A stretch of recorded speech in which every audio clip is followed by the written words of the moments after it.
하나님의 크신 은혜와 사랑이 여러분과 함께 하심을 믿습니다. 지금은 고난주간이죠. 우리의 죄를 사하시고 구원하시기 위해 주님께서 고난을 당하신 주간입니다. 이 주간에 우리가 더욱더 주 예수 그리스도를 깊이 묵상하고 주님과 동행하는 은혜의 삶이 될 수 있기를 소원합니다. 여러분 혹시 포기하지 않는 그 사랑을 경험해 본 적이 있습니까? 포기하지 않는 사랑. 네. 아마도 우리는 부모님을 통해서 그 사랑을 경험했을 거고요. 특히 여러분 어머니의 사랑을 통해서 많이 경험을 했을 거라고 생각이 듭니다. 포기하지 않는 사랑. 예, 지금도 여러분을 향해서 여전히 포기하지 않는 사랑을 베푸시는 분이 계십니다. 바로 주 예수 그리스도이시죠. 우리를 포기하지 않으셨기 때문에 십자가를 지시고 고난을 당하셨습니다. 네, 그 고난의 길이 너무나도 고통스럽고 외로운 길이 아니라 우리를 사랑하시기 때문에 우리가 구원받을 것을 주님께서 기대하셨고 그것을 보았기 때문에 네, 그 길을 묵묵히 걸어가실 수 있었던 것이죠. 물론 그 길은 감당할 수 없는 길입니다. 십자가의 길, 골고다의 길. 하지만 우리가 구원받을 것을 주님께서는 보셨기 때문에, 믿었기 때문에 그 길을 능히 걸어가시고 고난의 길을 감당하신 것이죠. 우리를 포기하지 않으시는 그 사랑으로 인해서 우리가 날마다 삶 가운데 승리하고 또 주님의 그 사랑으로 인해서 여러분의 오늘의 삶이 행복한 삶이 될 수 있기를 소원합니다. 자, 오늘 계속해서 요한계시록의 말씀을 나누고 있는데요. 우리가 이 말씀을 나눌 때 결코 잊어서는 안 되는 부분이 있는데 그것은 요한계시록에 기록된 목적이 무엇인가입니다.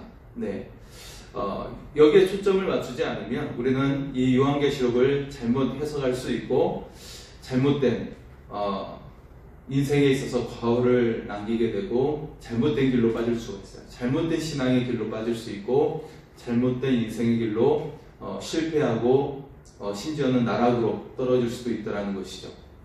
그래서 요한계시록에 기록된 목적이 무엇인가? 여기에 분명히 우리가 서야 됩니다. 그렇지 않으면 우리가 이단에 잘못 넘어갈 수도 있고 우리의 인생을 아무 목적 없이 살다가 망해버리는 인생이 될 수 있기 때문에 그렇습니다. 자, 요한계시록에서는 우리가 반드시 기억해야 될 부분이 있는데 그것은 그 쓰여진 목적입니다. 그것은 바로 이 세상 가운데 핍박을 받는 교회들과 성도들이 그들에게 위로와 소망을 얻게 하기 위해서 쓰여졌다는 것이죠. 네, 이 세상에서 환난을 당하고 고통을 하지만 그런 우리를 위로하시고 반드시 하나님 나라의 백성으로서 최후 승리의 주인공이 될 것이라고 하는 소망의 말씀을 심어주고 있는 말씀입니다. 그래서 우리나라에서도 일제시대 때 교회에 설교를 해도 상관이 없었지만 요한계시록만큼은 다루지 못하도록 했습니다. 그 이유는 최후 승리, 고난받는 자가, 핍박받는 자가 최후 승리를 얻게 된다는 메시지 때문에 일제에서는 교회로 하여금 요한계시록을 강해하지 못하도록 막았다라는 것이죠. 네, 그래서 요한계시록은 주의 성도들을 향한 그리고 교회를 향한 최후의 승리에 대해서 우리에게 분명히 말씀하고 있는 말씀이죠. 실제로 이 말씀을 믿고 행하는 사람은 승리의 삶을 살았고 그리고 그 인생이 아름다운 그런 믿음을 향해 나아가는 인생으로 변화받게 되었습니다. 자, 그래서 우리가 이런 위로와 소망의 관점에 그 가운데 말씀을 읽지 않으면 요한계시록에 등장하는 여러 가지 상징적인 표현이 등장하지 않습니까? 때때로 그 상징적인 표현이 우리에게 무서울 정도로 굉장히 그 표현이 우리에게 두려움을 줄 수도 있는 그런 표현들이 가득한 것을 볼 수가 있는데 그런데 이 표현에 사로잡혀서 정말 중요한 메시지를 놓칠 수 있다라는 것이죠. 자, 그래서 우리가 좀 더 이제 요한계시록 마지막 재앙을 살펴봄에 있어서 먼저 앞에 있는 내용들을 짧게 간략하게 같이 우리가 살펴보면요. 먼저 요한계시록 2장에서 3장에서는 소아시아의 7교회를 소개하면서 하나님의 메시지를 전하고 있는 말씀으로 전개되고 있습니다. 그래서 하나님께서 교회를 향하신 메시지, 교회를 향하신 편지를 통해서 교회를 어떻게 우리가 바로 세야 할지를 말씀해주고 있는 것이고요. 그리고 이어서 4장에서 5장의 말씀은 궁극적으로 하나님의 백성이 들어갈 하늘의 예배에 대해서 미리 소개해주고 있어요. 네.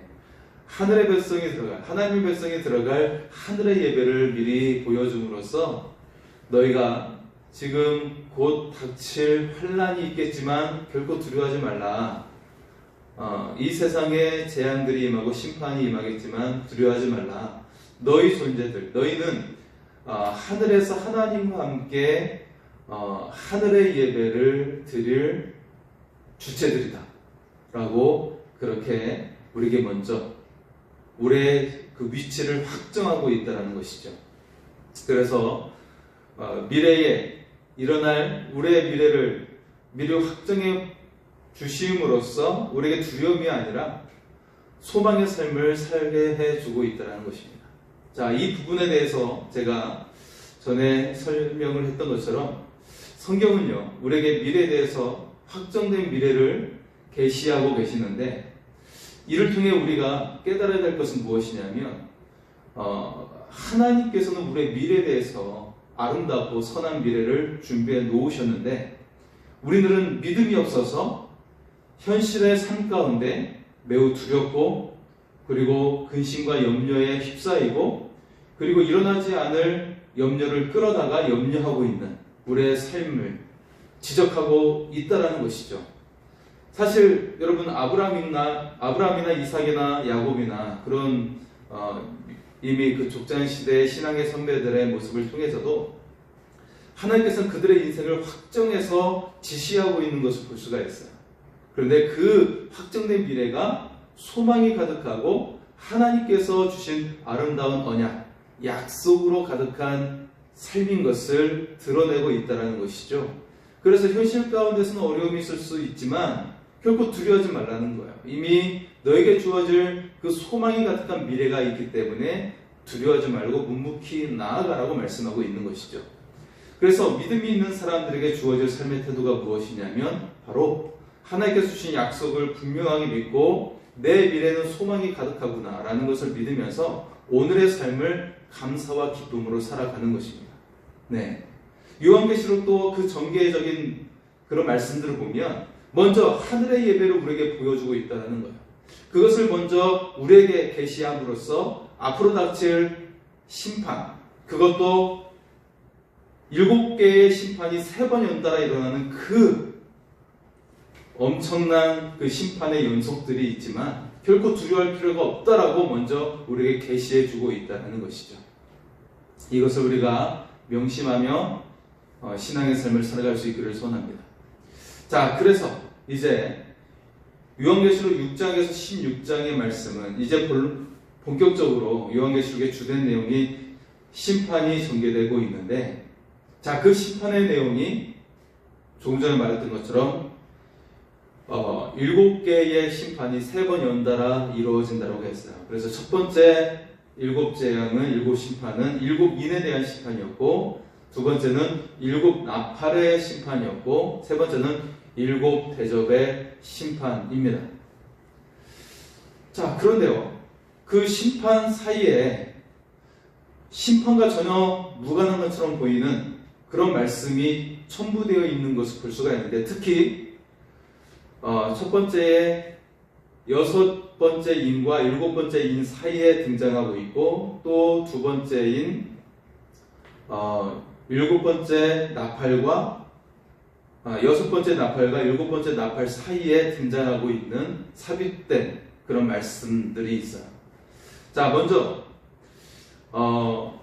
인에 대한 심판, 6번째 인과 7번째 인 사이에는 어떤 말씀이 등장하냐면 14만 4천 명과 셀 수 없는 무리가 어린 양과 함께 서 있는 말씀이 등장하는 것을 볼 수가 있어요. 그러면서 하늘의 찬양, 찬송을 부르는 것을 볼 수가 있는데, 자, 왜 이 말씀이 갑자기 심판의 말씀 가운데 등장하고 있냐면, 이 말씀이 등장하기 바로 앞에 요한계시록 6장 17절에 보면 진노의 큰 날에 누가 능히 서리요? 라고 질문을 던지고 있는데, 그것에 대한 대답인 것이죠. 이 크고 두려운 진노의 날에 능히 설 수 있는 사람이 바로 어린 양과 주 예수 그리스도를 향한 믿음을 지켰던 무리들이 능히 설 수 있다라는 것을 굉장히 장엄하게 소개하고 있는 것입니다. 또 두 번째 삽입된 내용이 6번째 나팔과 7번째 나팔 사이에 작은 두루마리와 두 증인이 등장을 하고 있죠. 네. 자, 그런데 이 말씀도 바로 그 앞에 나와 있는 9장 21절에 회개하지 아니하더라. 수많은 사람들이 그런 심판을 당하고 있음에도 불구하고 하나님께 돌아오지 않는, 회개하지 않는 그런 말씀이 등장하는데, 그것에 대한 답변이에요.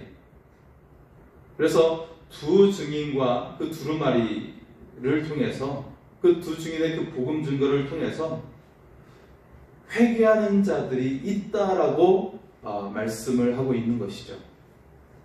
그래서 이 심판의 내용 속에 이 삽입된 말씀은 오히려 그 중심을 이루고 있는 매우 중요한 말씀으로 등장하고 있다라는 거예요.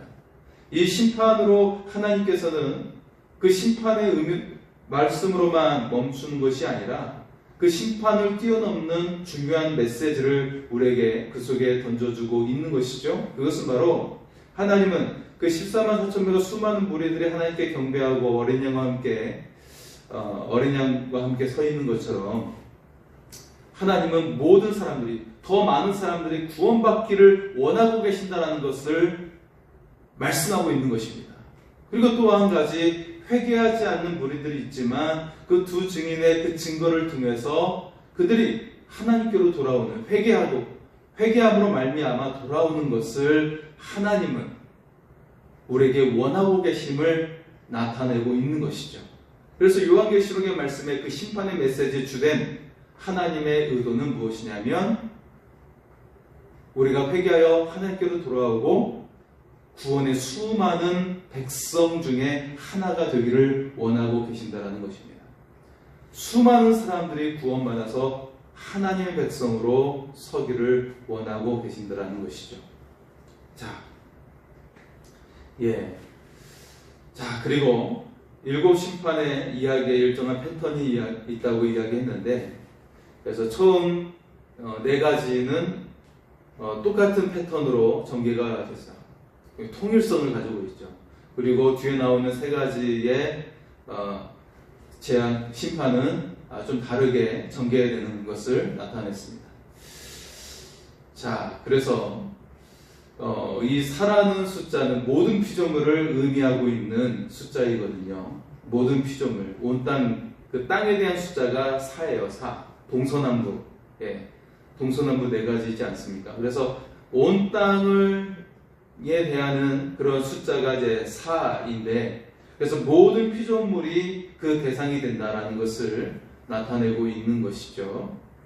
그래서 하나님의 심판을 피할 수 있는 자는 없다라는 것을 첫 번째로 그것을 드러내고 있는 것이고, 두 번째는 요한계시록의 출애굽의 10가지 재앙과 같은 배경이 되는 말씀으로 등장이 되는데, 이 출애굽 사건을 통해 교회와 사탄의 관계를 설명해주고 있는 것입니다. 그래서 일곱 나팔과 일곱 대접에 등장하는 심판의 내용이 마치 애굽에서 내린 10가지 재앙과 유사한 것을 볼 수가 있어요. 그것은 우박의 심판, 불, 피로 변하는 것, 쓴물, 그리고 어둠, 황충, 독종, 개구리 등이 등장하는데, 자, 이것은 사실 출애굽 사건에서 애굽에 내려진 10가지 재앙에 해당하지 않습니까? 근데 그 내용이 요한계시록 속에 등장하면서 이 하나님의 심판을 통해 하나님의 백성을 구원하시는 것을 드러내고 있다는 것입니다. 네, 출애굽 사건의 핵심은 하나님의 백성을 구원해내는 사건이죠. 그래서 그 하나님의 백성을 붙잡고 있고 핍박했던 애굽을 향해 심판하는 내용입니다. 그래서 그것을 요한계시록을 통해 하나님의 백성을 구원해내시는 그런 하나님의 모습을 나타내고 있는 것입니다. 그리고 세 번째, 이 심판의 특징은 무엇이냐면 그 심판의 강도가 점점 강해지고 있다는 것입니다. 자, 첫 번째 심판이었던 7인의 심판에서는 그 심판의 대상이 4분의 1이었습니다. 4분의 1에게 임했는데 두 번째 심판이었던 7 나팔의 심판에서는 피조물의 3분의 1이 그 심판의 대상이 되었습니다. 그리고 마지막 세 번째 심판인 7 대접의 심판에서는 그 심판의 대상이 모든 피조물에게 임하게 되었다라는 것을 나타내고 있는 것이죠. 그래서 그 심판의 대상과 강도가 점점 강해지는 것을 볼 수가 있습니다. 결국 7 심판의 이야기는 그리스도 안에 거하는 주님을 믿는 사람들에게는 위로와 소망의 말씀을 주시고 계시는 것이죠. 반면에 그리스도 밖에 있는 자들에게는 경고와 심판의 메시지를 주고 있는 거예요. 그들을 그냥 짓밟고 제거하겠다라는 말씀이 아니라 그들에게 경고를 통해서 하나님께로 돌아올 기회를 주시고 계신다라는 것입니다. 자, 이것이 굉장히 중요합니다. 이 심판의 메시지를 3번 반복하고 계시는 이유는 그만큼 회개할 기회를 주시기 위해서 하나님께서는 수많은 사람들에게 경고의 메시지를 주고 있다는 것이죠.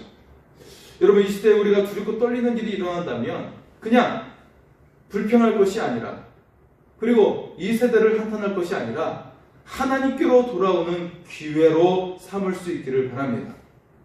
여러분, 우리가 오늘날 예기치 않는 그런 많은 재앙들과 사건들, 그런 것들을 마주하고 있지 않습니까? 그럴 때 우리는 그냥 단순히 이 시대를 불평하고 불만 속에 혹은 두려움 속에 살아가는 것이 아니라 이것을 하나님께로 돌아오는 기회로 삼아야 한다는 것이죠. 하나님은 그런 상징적인 상황들을 통해서 우리가 구원받을 기회를 얻기를 원하고 계신다는 것입니다. 이것을 요한계시록을 통해 우리에게 말씀해 주고 있는 것입니다.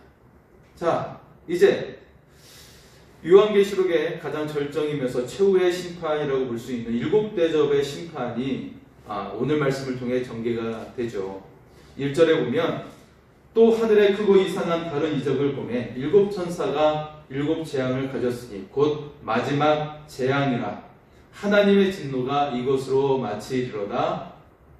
이렇게 되어 있습니다. 자, 여기서 마지막 재앙이라고 말씀하고 있는데 앞에서도 이미 설명했던 것처럼 7개의 심판에 대해서 3개의 7개의 심판이 등장하고 있다고 했죠.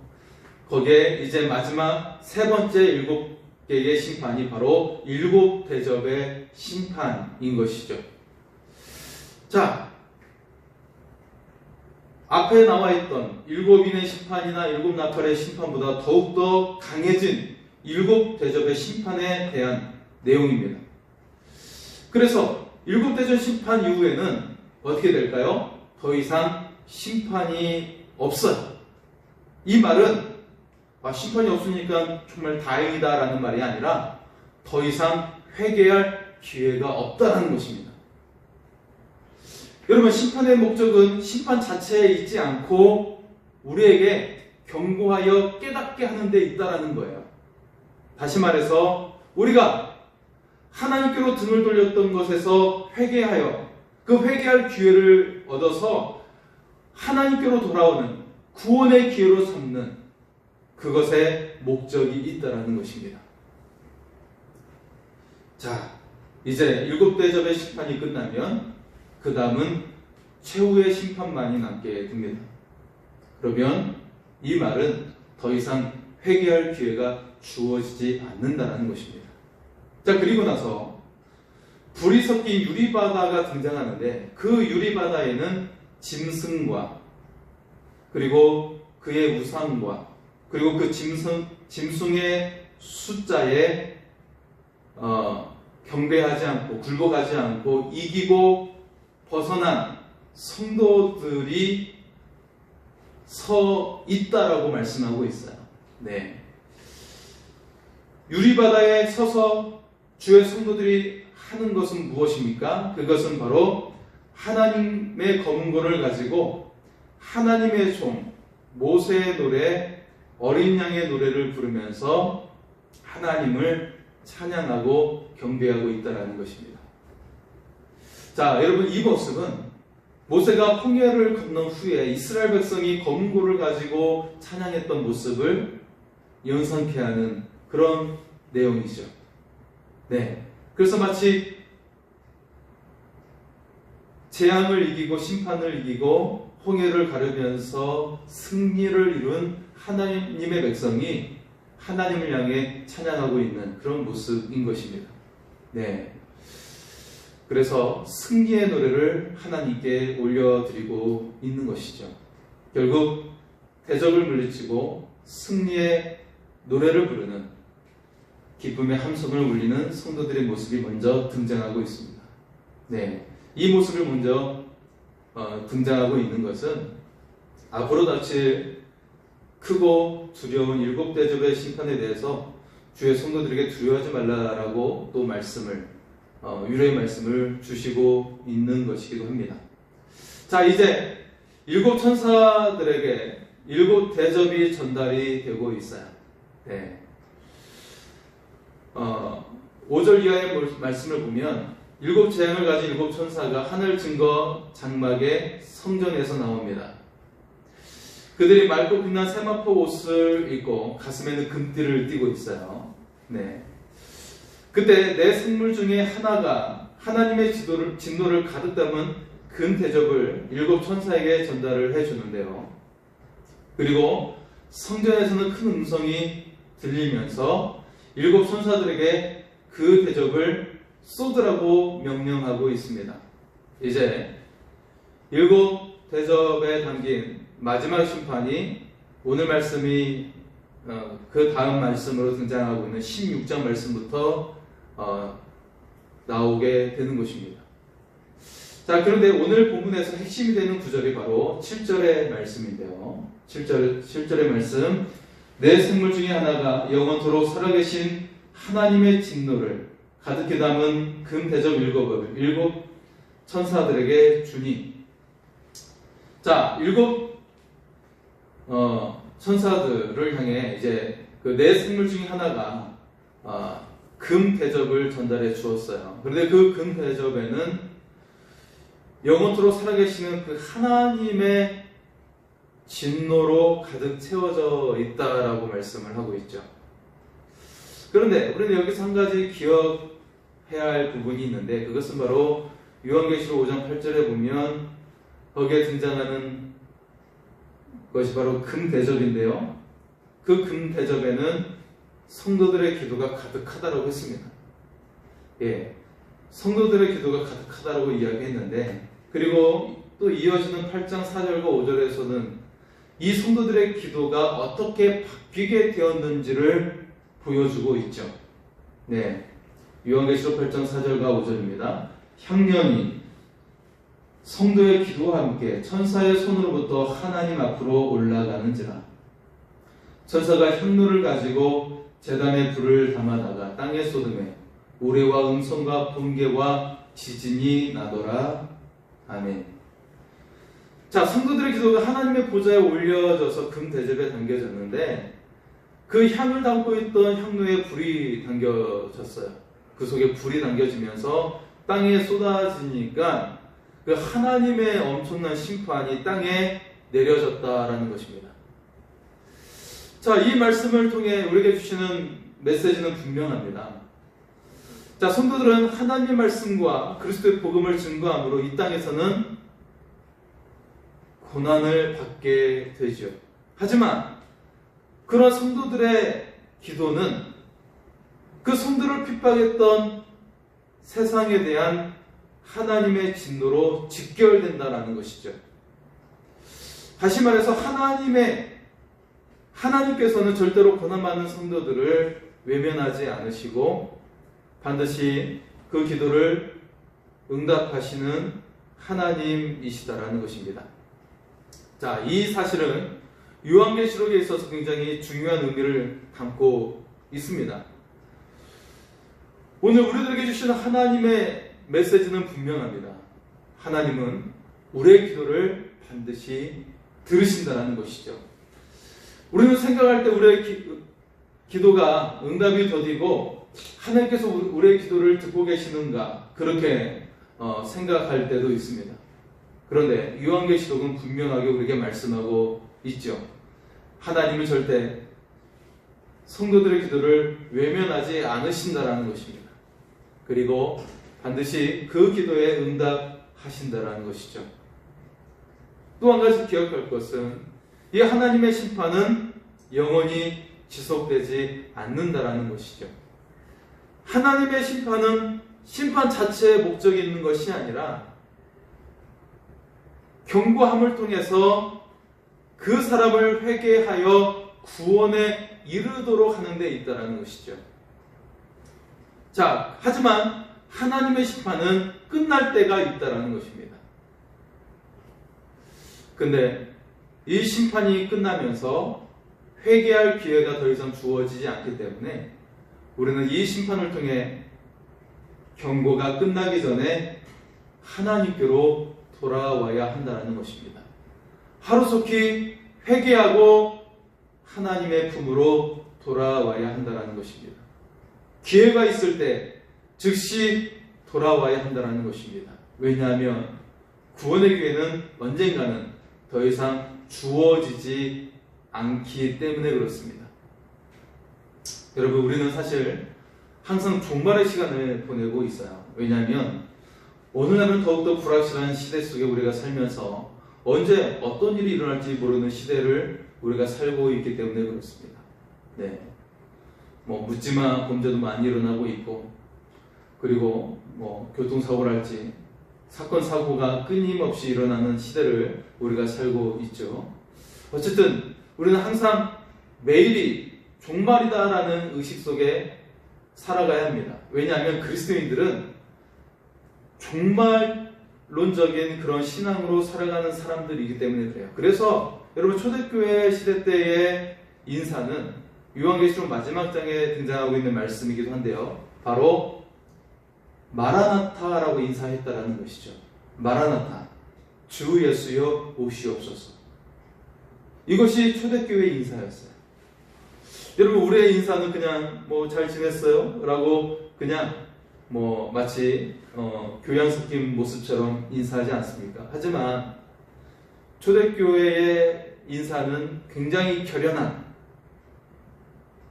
마치 오늘 목숨을 잃을 것처럼 하는 인사였다는 것입니다. 마라나타, 주 예수여 오시옵소서. 이런 인사로서 서로 나누었다라는 것이죠. 여러분, 우리는 이 하루하루를 살면서 결코 잊어서는 안 되는 것은 하나님은 결코 우리를 포기하지 않으신다라는 것이죠. 그래서 독생자 예수 그리스도를 죽기까지 하셨습니다. 지금 고난주간을 보내고 있습니다. 우리를 포기하지 않으셔서 고난을 당하시고 골고다 언덕길을 오르시고 십자가를 지셨던 주님, 그리고 십자가에서 죽으시고 모든 피를 흘리신 주님, 주님의 고난은 우리의 상상을 초월하는 고난이었습니다. 그것은 우리를 사랑하셨기 때문이었습니다. 우리가 날마다 결코 잊어서는 안 되는 것은 주님은 우리를 사랑하셨고 하나님께서는 우리를 결코 포기하지 않으신다는 사실입니다.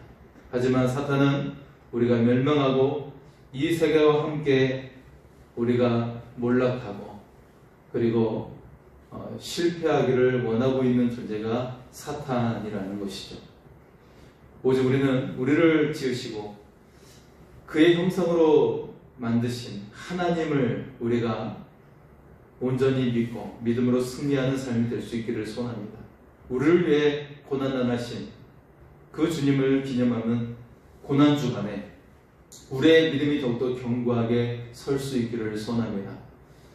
하나님의 사랑이 언제나 함께 하심을 믿으며 그 사랑이 이미 우리에게 주어졌음을 믿으며 감사와 기쁨으로 가득한 여러분의 삶이 될 수 있기를 소원합니다. 우리 시간에 오직 주의 사랑에 매여 찬양하며 기도하겠습니다.